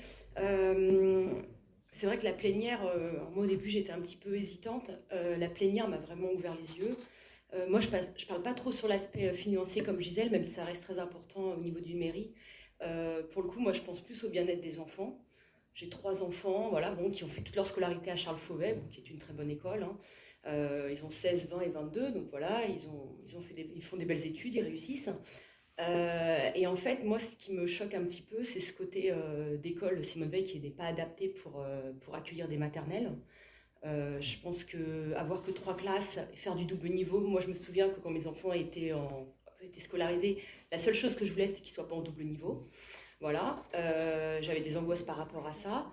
Et je trouve aussi que si une école n'est pas adaptée, passer du CP, de la dernière année de maternelle au CP, enfin, je pense que c'est comme un grand moment. Et là, en fait, dans l'école Simone-Veil, ils vont être mélangés. Enfin, ça ne sera pas adapté. Donc voilà, je pense qu'il y a plein de choses à penser, à repenser. C'est encore un coût aussi de raménager l'école. Je pense qu'ils seront très bien accueillis à Charles Fauvet. Donc voilà, moi c'est mon opinion. Maintenant, je comprends que vous souhaitiez défendre votre école, peut-être aussi par la proximité. Nos enfants, on a fait descendre de Fauvet pour aller à Veille. Virginie, tu peux terminer ton intervention. Ouais. Voilà, après voilà, je comprends. Maintenant, si c'est une question de distance ou quoi, bon, ça, voilà, je pense que l'école Charles Fauvet est quand même à proximité aussi de vos habitations. Mais voilà, après, voilà, c'est mon avis. Merci Virginie. Donc Suzanne. Bonsoir. Alors, je suis, moi, particulièrement très bien attachée à cette école parce que j'y ai enseigné pendant plusieurs années. J'étais une enseignante dans cette école. J'étais même présente pendant l'inauguration et je sais combien Madame Flamand s'est battue pour que cette école soit présente sur Maine. Par contre, par ailleurs, la raison est là et je trouve qu'il faudra faire une meilleure gestion et regrouper ces élèves dans un groupe scolaire qui pourra assurer une meilleure organisation et une meilleure continuité pour les élèves. Merci. Merci Suzanne. Bernard et après Simonetta.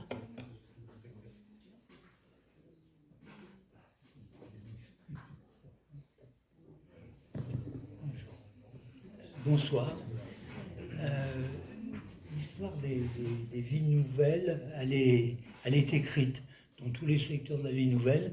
On connaît à peu près les mêmes problématiques parce qu'il y a un moment, il y a besoin d'équipement. Les élus sont attentifs à ça. Tous les élus que j'ai connus depuis 89 ont tous été très attentifs à ces questions-là, en dépit des besoins financiers, etc. Donc l'histoire, je veux dire, des villes nouvelles sur, par exemple, ce plan-là, elle est écrite d'avance. On ne peut pas déroger. Donc, je veux dire, après le travail qui est fait de prospective, d'études, de projections, etc. Et compte tenu que notre ville est arrivée à maturité sur le plan urbanistique, il ne reste plus beaucoup de solutions. Et celle-là est probablement... alors, peut-être qu'aucune solution n'est complètement satisfaisante, mais en tout cas, celle-là, elle vaut le coup, je crois, de s'y intéresser. Et voilà, parce que malheureusement, puisque l'urbanisation va diminuer, va continuer à diminuer, nous serons confrontés au même problème tôt ou tard. Merci Bernard. Simonetta. Bonsoir. Dans le débat, je peux vous dire qu'il y a quelque chose qui a été évoqué qui me paraît avoir été dès le départ et bien pendant longtemps, c'est-à-dire l'humanité. Vous l'avez marqué aussi. C'est faux de dire qu'il n'en a pas, qu'il n'a pas eu, qu'il n'a pas eu attention à ces détails. On est tous parents, on a tous eu des enfants plus ou moins scolarisés à droite à gauche. On connaît les éventuelles difficultés. Personnellement, mes enfants allaient dans une école qui n'était pas proche où j'habite à côté d'une école. Mon fils allait dans l'autre pour des raisons administratives. Je ne me suis jamais posé la question parce que c'était l'école pour mon fils, pas pour mes problèmes et mes priorités. Donc, je pense qu'il faut réfléchir avec la raison et le cœur. Comme disait Barbara, le cœur, c'est la chose qui nous a au départ un peu fait réfléchir dans tous les sens. Nous nous sommes tous posé la question, nous nous sommes tous redirigés vers toutes les possibilités qui pouvaient être évoquées pour essayer de garder cette école qui, à vrai dire, nous apprécions tous beaucoup comme lieu. Malheureusement, le choix doit être fait aussi en raison de la raison. Et la ville n'est pas faite que d'une école Simone Veil, la ville est faite d'une administration générale, pas que d'une école. Donc, l'école, les enfants ne seront pas privés d'école, les enfants vivent dans une ville à taille très humaine et donc n'auront pas de problème à pouvoir intégrer un autre groupe scolaire et à connaître de nouveaux enfants.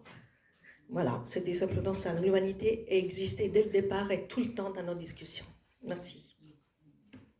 Merci Simonetta. Est-ce qu'il y a d'autres personnes qui souhaitent intervenir? Anne-Marie et après Marianne. Donc moi je suis comme tout le monde, hein. C'est pas de gaieté de cœur que je vais voter pour la fermeture de l'école. Oui. Donc je suis comme tout le monde, je sais pas de gaieté de cœur que je vais voter pour la fermeture de cette école. Par contre, je pense que si on laisse les 3 classes à Simone Veil pendant au moins 2 ans, puisque de toute façon vous n'aurez pas d'effectifs tout de suite, que intégrer une maternelle, ça va être quand même très compliqué, même au niveau pédagogie. Donc en fait, c'est pour ça finalement que je me résous, moi, à voter pour cette fermeture. Les enfants qui vont en fait être rebasculés vers Fauvet connaissent déjà ce groupe scolaire, hein, vous le savez bien, puisque la plupart ont été en maternelle à Fauvet. Ils vont au centre de loisirs déjà sur Fauvet. Il y a quand même beaucoup de rencontres qui se font entre les enfants de la commune.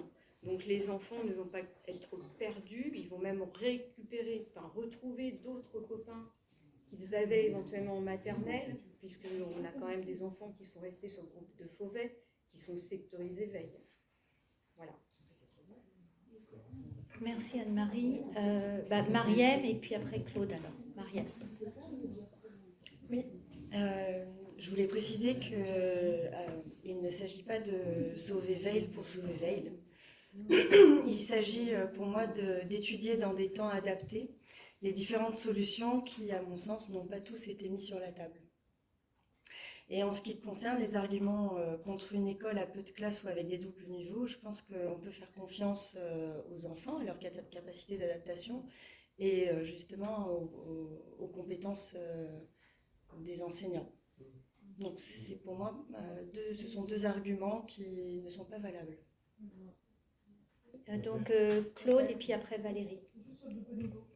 Oui, bon, si Valérie en premier, alors pas de souci. Mariam, tu peux éteindre. Merci. Moi, par rapport au double niveau, j'ai connu la situation au Semail. Ma fille s'est retrouvée en CP-CM2. ça nous a vraiment fait un drôle de truc. Et les parents du CM2 criaient au scandale, parce que ça les tirait vers le bas leurs enfants. Donc je ne sais pas comment vous envisagez la question, mais c'est pas forcément bien vécu en fait. Bon, ça s'est très bien passé, mais voilà. Merci Valérie. Tu voulais ajouter autre chose? Je voulais dire aussi sur la cour de récréation, il n'y en a qu'une. Donc ça va demander une adaptation pour les enseignants de modifier les heures de récré. Est-ce que ça va respecter le rythme des enfants? Parce qu'il y en a qui auront récré trop tôt, d'autres récré trop tard, pas loin de l'heure de la cantine, etc. Il y a ça aussi à prendre en compte. C'est tout. Et, Valérie, pour ces éclairages. Claude?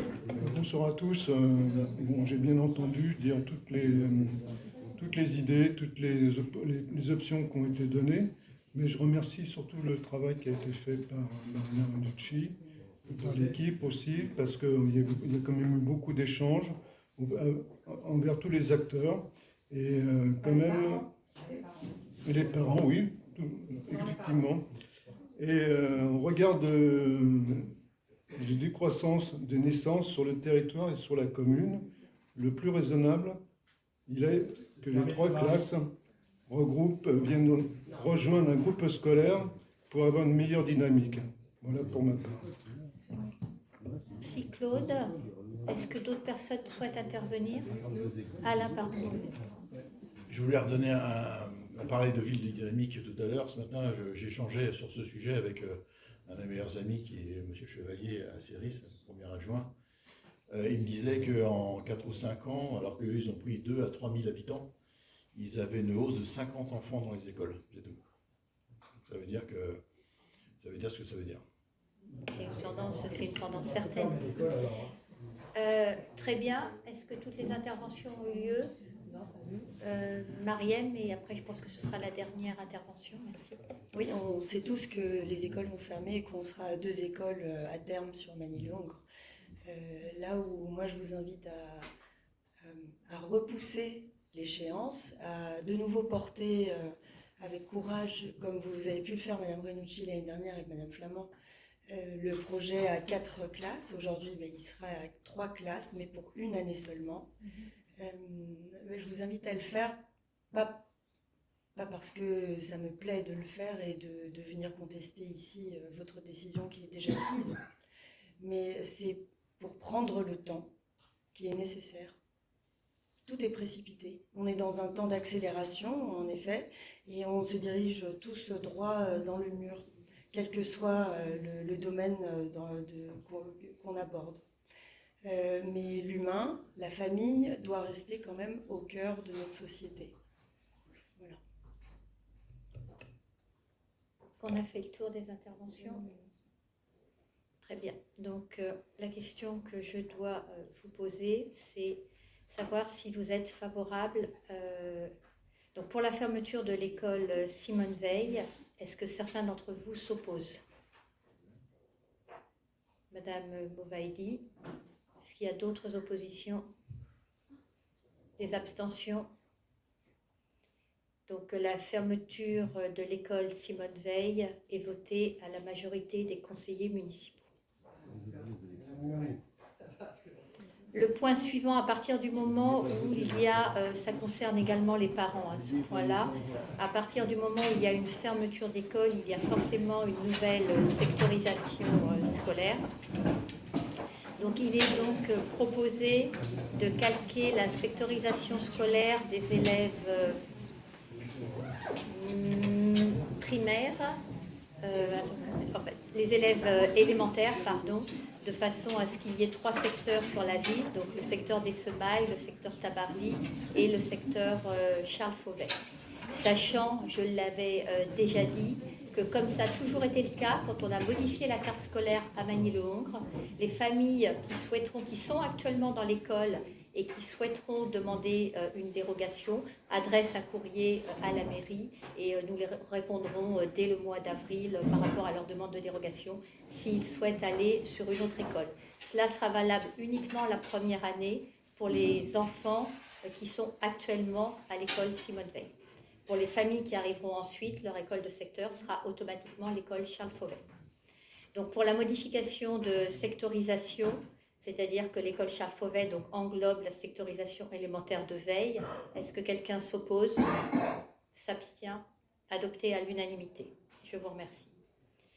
Donc le point suivant, c'est toi Bernard qui le présente, c'est la rémunération des agents recenseurs.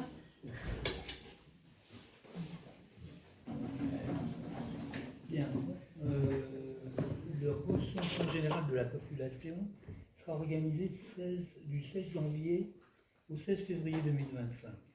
Pour mener à bien cette enquête, il convient de recruter des agents recenseurs qui travailleront sur des districts de 200 à 300 logements. Il est prévu donc une vingtaine de districts.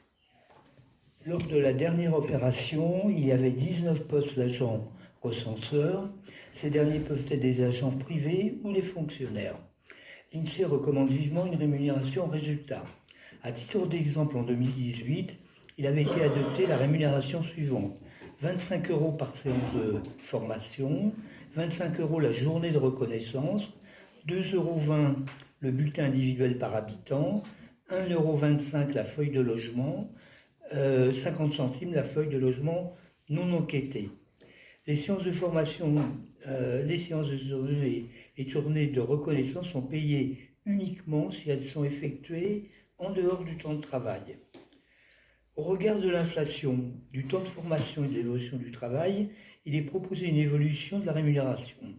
Donc, il est proposé 35 € la séance de formation pour une durée d'une demi-journée contre 25 € précédemment. 25 € la journée de reconnaissance, ça reste inchangé. 2,50 € le bulletin individuel par habitant contre 2,20 € précédemment. 1,40 € la feuille de logement contre 1,25 € précédemment. 50 centimes la feuille de logement non enquêtée. Et ça reste ça aussi inchangé. Sur un district, il sera également proposé une enquête famille et ce sera rémunéré 1 € pour cette enquête. Il est à noter que les agents recenseurs devront assister les administrés à répondre prioritairement par Internet. L'INSEE précise que sur notre ville, un taux de réponse de 50 à 70% par Internet est envisagé. Donc ce recensement aura lieu dans tous les logements de Magny-le-Hongre du 16 janvier au 16 février. Une communication va être faite à destination de tous les habitants. Donc concernant la rémunération, est-ce que quelqu'un souhaite commenter? Et contre, s'abstient, adopté à l'unanimité. Je vous remercie. Le point suivant, toujours Bernard, concerne la modification de la durée du compte épargne-temps. Le compte épargne-temps a été mis en place en 2022 par délibération. Les représentants du personnel ont demandé de supprimer la durée de 3 ans pour utiliser les jours épargnés.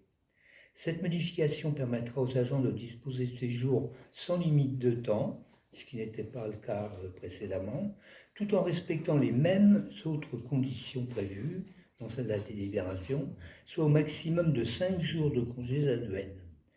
Ils seront épargnés chaque année dans la limite de 60 jours, conformément à la loi. Et il est demandé donc au conseil municipal d'autoriser la modification de la durée d'épargne. Est-ce qu'il y a des remarques? Quelqu'un s'oppose, s'abstient, adopté à l'unanimité. C'est Patrick peut-être qui nous propose le point sur la police municipale. Le point numéro 13 concerne le régime indemnitaire de la police municipale. Le régime indemnitaire des fonctionnaires territoriaux est mis en place après délibération du conseil municipal, donc un nouveau décret qui date du 26 juin 2024 relatif au régime indemnitaire des fonctionnaires relevant des cadres d'emploi de la police municipale et des fonctionnaires relevant du cadre d'emploi des gardes champêtres a modifié le régime indemnitaire de la police municipale.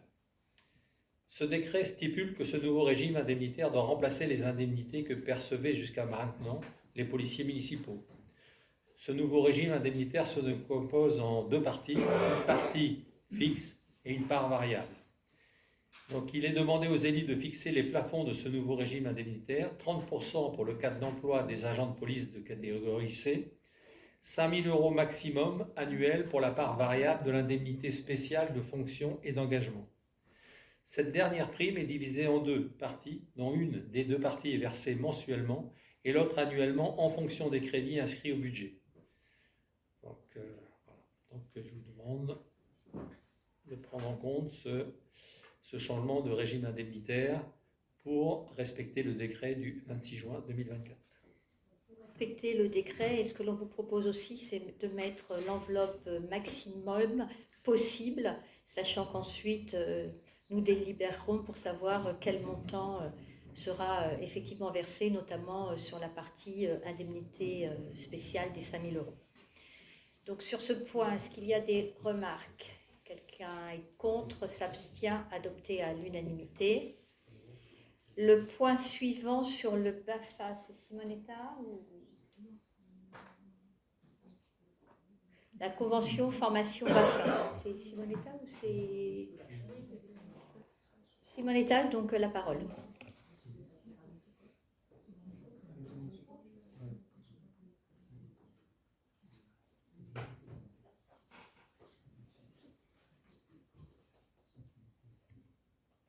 Bonjour. Comme déjà l'année dernière, il est proposé aux jeunes de la commune de Magny-les-Hongres de participer à une formation BAFA. Vous trouverez en annexe la convention de formation avec la Ligue de l'enseignement de Seine-et-Marne pour la réalisation de 2 semaines de formation en 2025. Donc, les dates sont du samedi 15 février au samedi 22 février pour la première et pour la formation générale. Et la formation d'approfondissement se déroulera du lundi 25 août au samedi 30 août, 6 jours complets. Donc, la première fois, c'est 8 jours complets. Les tarifs est de 275 € par stagiaire, alors que l'année dernière était de 260. Et pour la partie donc, du BAFA de formation approfondissement, le tarif est de 260 € par stagiaire. Ça se passera à l'école Simon Veil. Il sera encadré par un directeur qui est mis à disposition par la Ligue de l'enseignement et un formateur qui est mis à disposition par la commune de Magny-les-Hongres. Les participants, donc le stage sera organisé avec un minimum de 12 stagiaires et un maximum de 20 stagiaires. Comme financement, c'est les coûts du stage qui est à la charge des stagiaires. Et donc, il est proposé aux élus d'autoriser Madame le maire à signer cette convention et de valider la tarification. C'est vrai que ce stage de formation BAFA, on l'a mis en place l'année dernière et il a vraiment connu un grand succès puisque toutes les places ont été prises d'assaut dès l'ouverture des réservations. C'est la raison pour laquelle on propose de le reconduire. Et d'ailleurs, une partie des jeunes stagiaires a pu faire son stage pratique dans nos centres de loisirs pendant l'été. Donc sur ce point, est-ce qu'il y a des remarques? Quelqu'un est contre? S'abstient, adopté à l'unanimité.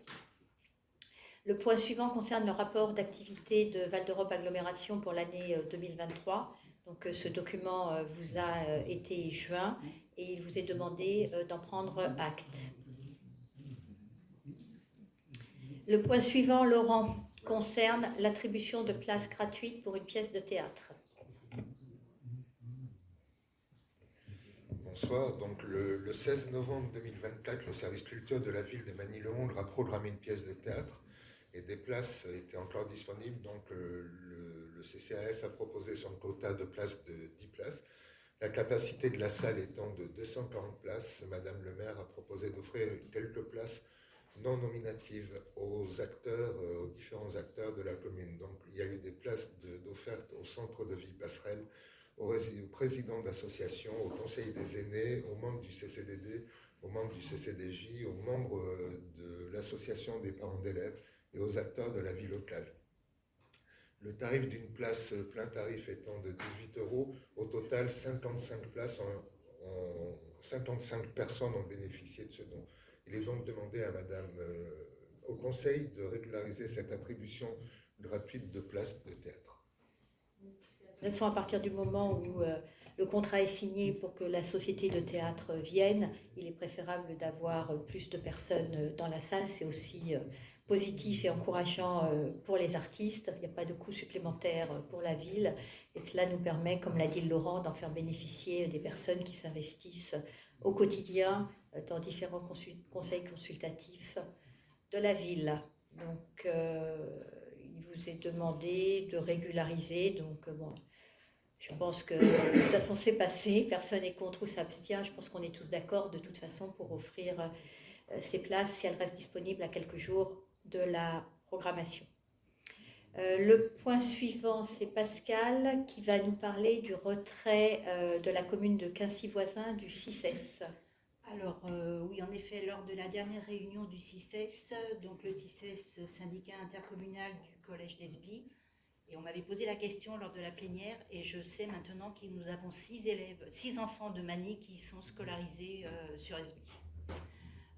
Donc il a été demandé à toutes les communes qui sont membres de délibérer lors du prochain conseil municipal sur le départ du syndicat de Quincy-Voisin. Sur ce départ, je ne pense pas qu'il y ait de sujet adopté à l'unanimité.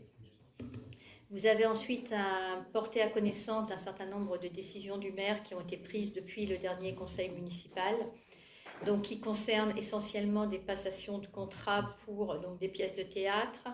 Pour le spectacle Live One, je rappelle qu'il aura lieu le 4, c'est la première fois qu'on va organiser au moment du marché de Noël un grand concert musical gratuit dans le gymnase. C'est le concert que l'on n'a pas pu faire le soir des magnitudes, le deuxième soir des magnitudes à cause de la météo, et qu'on a pu reprogrammer donc le 14 décembre de 20h30 à 23h30.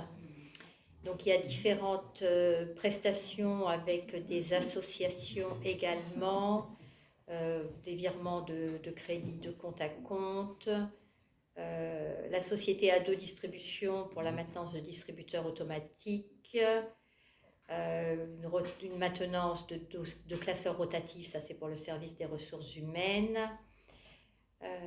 Après il y a les différents lots. Patrick, puisque tu as beaucoup travaillé sur le sujet, donc les différents lots et les choix en fait des prestataires pour les différents lots de transformation de la ferme du Pré. Donc on a les lots 1, 2, 3, 4, 5, 6, 7, il y a marqué 2 fois 9, tiens. Il y a peut-être quelque chose qui ne va pas. Donc il y a peut-être un 8, 9, 10, 11, 12, 13 et 14. Ensuite, on a le contrat d'abonnement pour la téléphonie mobile avec Coriolis. Donc là, par rapport à la remarque d'Alain, on s'était renseigné. On avait bien eu effectivement une proposition de Bouygues. On t'a répondu, je crois. L'imprimerie Klein pour les différents supports de communication de la ville. La société OpTracker, donc pour les travaux de création d'une nouvelle aire de fitness à ciel ouvert sur le parc du Lochy, pour 42 000 €, dont une grande partie est subventionnée pour la région. Je rappelle que c'est un projet que nous avions en 2023. Nous n'avions pas obtenu les subventions demandées à ce moment-là, donc on a reconduit, merci Suzanne pour sa patience, le projet sur 2024, où finalement on a été notifié des subventions, parce que vous savez que si on démarre les travaux avant les notifications, eh bien, on ne peut plus avoir les subventions après. Donc ça va être une aire de fitness, également des tables de ping-pong et de tech-ball qui vont être installées de façon permanente, et les travaux de coulage de la dalle sont actuellement en cours. On a également donc un MAPA qui a été signé avec la société ACE Consultant pour l'aide à la passation des marchés publics d'assurance de la ville, et puis le renouvellement de l'abonnement de voisins vigilants. Ensuite, il y a les entretiens pour les espaces verts avec Elior Service, un avenant de transfert. Les travaux de mise en accessibilité de la ferme du Pré, différents avenants. La société Technocart pour l'hébergement de la solution Technocart et l'assistance de Progiciel pour la gestion de l'enfance. Voilà, donc ça c'est juste à porter à connaissance. Le point 19 concerne la demande de paiement de la prestation cantine pour la ville de Couilly-Pont-aux-Dames. Donc, vous l'avez su, donc la ville de Couilly-Pont-aux-Dames a été victime des inondations qui ont eu lieu juste avant les vacances de la Toussaint. Donc, son école a été complètement inondée et inutilisable. Donc, j'ai été contactée par la direction de la mairie le 4 novembre, le 30 octobre dernier, pour nous demander si on pouvait, à partir du 4 novembre, accueillir plusieurs de leurs classes, et notamment les 4 classes élémentaires. Donc, nous avons accueilli ces 4 classes d'écoliers, donc 2 classes à Charles Fauvet élémentaire et 2 classes à Simone Veil. La ville de Couilly donc, a momentanément affecté un personnel de restauration et un animateur dans chacun des groupes scolaires. Le transport des enfants s'est effectué par car. Et nous avons convenu que l'intégralité des écoliers de Couilly donc, allait déjeuner à la cantine de Magny-le-Hongre et donc avoir les mêmes repas que les enfants de Magny. Donc nous avons commandé ces repas et il est donc demandé de m'autoriser à émettre un titre de recette correspondant aux achats de repas faits pour ces enfants. Donc les enfants étaient entre 81 et 96 selon les jours, avec des repas, donc la matière première achetée à 3,53 €, donc un titre de recette de 2076,02 €. Donc est-ce que vous m'autorisez à émettre ce titre de recette? Oui. Merci. Le dernier point est un point divers. C'était juste pour vous tenir informé donc, du suivi de la motion de la ville sur le doublement des avenues Hergé, Schumann et Europe. Donc, puisque un certain nombre d'avenues doivent être doublées pour améliorer notamment la circulation. Et dans le cadre de ce doublement, il est prévenu de transformer un certain nombre de giratoires en carrefours à feu. La ville a émis un avis défavorable sur la transformation du giratoire G0. Donc le giratoire G0, c'est celui qui est sur le circulaire au niveau de l'entrée des hôtels. Donc cet avis a été pris en compte par l'EPA qui va envisager donc, et étudier les impacts financiers et techniques d'un décalage à la phase 2 de la transformation du giratoire G en carrefour à feu pour qu'il corresponde à l'arrivée du futur TCSP, transport en commun en site propre, EVE, à l'horizon 2030. Donc le sujet reste en cours. L'objectif, c'est vraiment que ce giratoire sur le circulaire ne soit pas transformé avant celui qui va vers Esbly, de façon à ce que l'on ait une fois les travaux très très conséquents, et surtout que la transformation n'ait lieu que si le TCSP finit par arriver, puisque le TCSP est dans les tuyaux déjà depuis un certain nombre d'années, les élus pensant qu'un carrefour à feu générerait davantage d'inconvénients et moins de fluidité que l'existence d'un giratoire. Après, il va y avoir des études financières, parce que ça les obligerait à faire les travaux en 2 temps, en fait. Voilà, donc là, c'est juste à porter à connaissance sur ce suivi. Voilà, écoutez, il est 22h22, l'ordre du jour étant épuisé, le conseil municipal... alors pardon, pour le point d'hiver, c'est à porter à connaissance, je pense. Il n'y a pas de vote? Il n'y a pas de vote? Non, parce que c'était sur la feuille. Donc il est 22h22, l'ordre du jour étant épuisé, le conseil municipal est clos.